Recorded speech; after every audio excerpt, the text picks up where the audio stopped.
여름, 가을 좋았던 수익을 다 까먹고 있어서 속상하신 분들 많을 텐데요.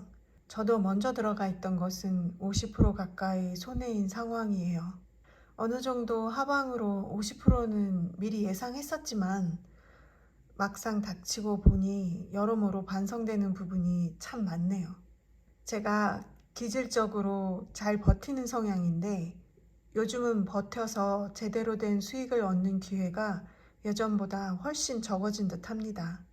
그만큼 세상의 변동성이 아주 커졌다는 뜻이겠죠. 제가 천연가스를 매수하고 버텼던 이유는 최고점에서 이미 떨어져도 한참 떨어졌다는 것이었는데, 참, 저 꼭대기에서 물리신 분들은 어떻게 되셨는지 상상도 되질 않네요.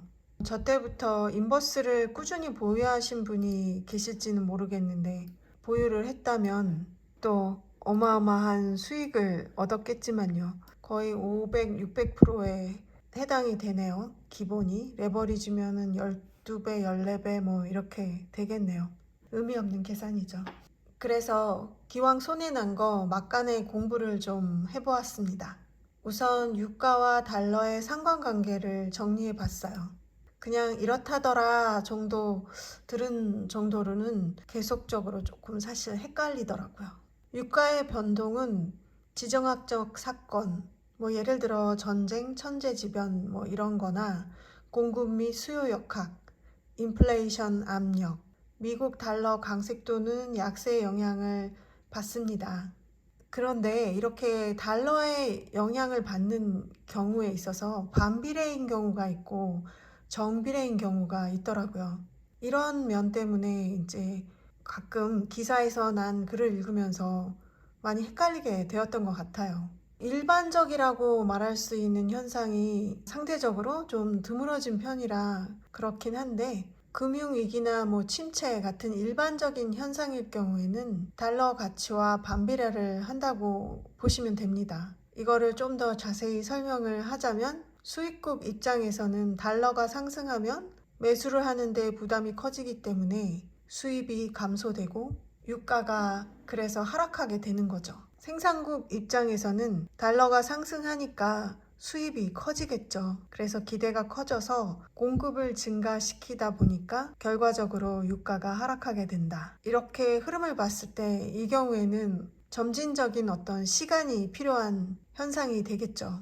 반대로 요즘 요 몇 년간 정비례인 경우가 아주 많았죠. 제가 처음에 말씀드렸던 부분이 바로 이 부분이었던 것 같아요. 최근의 기준으로 제공되는 데이터로 말씀을 드렸던 거니까요. 이 정비례인 상황이 생기는 경우는 인위적이고 강제적인 현상이 생겼을 때라고 합니다. 우크라이나하고 러시아의 전쟁 같은 경우가 대표적일 수 있겠죠. 그리고 인위적인 뭐 사우디 중동 쪽의 감산이라든가 미국과 중동 간의 이 석유 관련해서 고리가 약화되면서 중동이 아무리 감산을 하더라도 현재 미국 같은 경우는 증산을 하고 있기 때문에 효과가 미미하다고 하더라고요. 오히려 미국과 직접적인 연관을 가지다 보니까 달러랑 정비례 연동이 되는 경우가 많다는 거죠.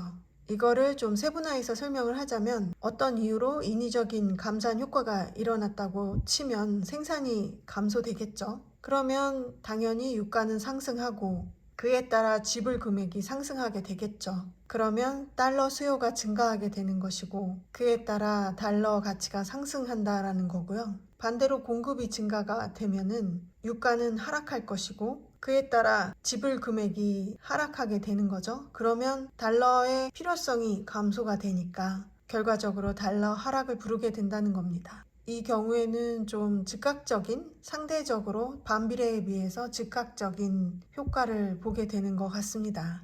이렇게 이런 상황들을 보았을 때 미국은 인플레이션을 잡으려고 석유를 증산하고 있는 거겠구나라는 생각이 들더라고요.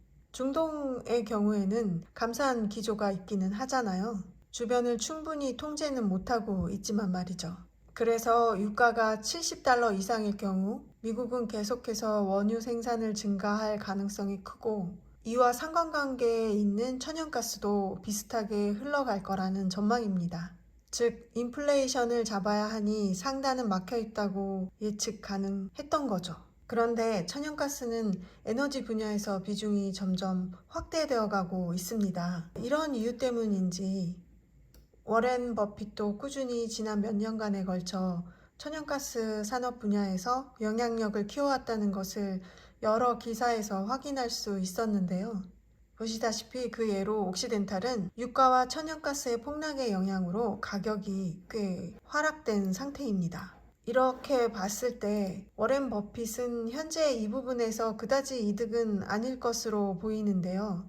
맞을지 모르겠네요. 에너지 원자재 자체를 산 것은 아니니까요. 아무튼 장기적으로 천연가스의 비중이 높아질 것에 베팅을 하고 있다는 것은 분명하죠. 장기적으로 그러한데 천연가스는 왜 떨어지는가? 천연가스가 에너지 분야에서 비중이 높아짐에 따라 소비자 물가 및 WTI 가격과 천연가스 상관관계는 높아졌다고 합니다. 천연가스의 가격이 유가의 25분에서 20분의 1 정도라는 이야기는 아마도 이러한 상관관계가 높아짐에 따라 나오게 된 데이터상의 평균값이라고 생각되어져요. 서로 간에 긴밀하게 영향을 주고받는 가격 구조라기보다는 현재 천연가스 가격이 상대적으로 높은 상태인가 낮은 상태인가 정도 참고로 생각하면 좋을 듯 합니다. 많이 낮은 상태이긴 하죠. 천연가스는 다 아시다시피 날씨, 수급, 지정학적 긴장 등의 요소에 민감하게 반응하는데요. 요즘은 슈퍼 엘니뇨 현상으로 난방 수요는 줄고 이에 따라 미국과 유럽의 재고량도 매우 안정적인 수준이죠. 그리고 유럽의 러시아 의존도도 이미 충분히 낮아졌고요. 지난주 재고 발표량을 보면 예상치보다 훨씬 더 재고가 빠르게 소진되었다는 것을 알 수 있는데요. 그래도 오늘의 하락을 막지는 못하는 분위기입니다. 뉴스를 보면 미국의 고용 호조 발표로 원유 수요 부진 우려 완화라는 기대 속에 소폭 오른 모습이 보이긴 하네요. 그렇지만 그렇게 강력하게 영향을 미치고 있는 것으로는 보이지 않습니다.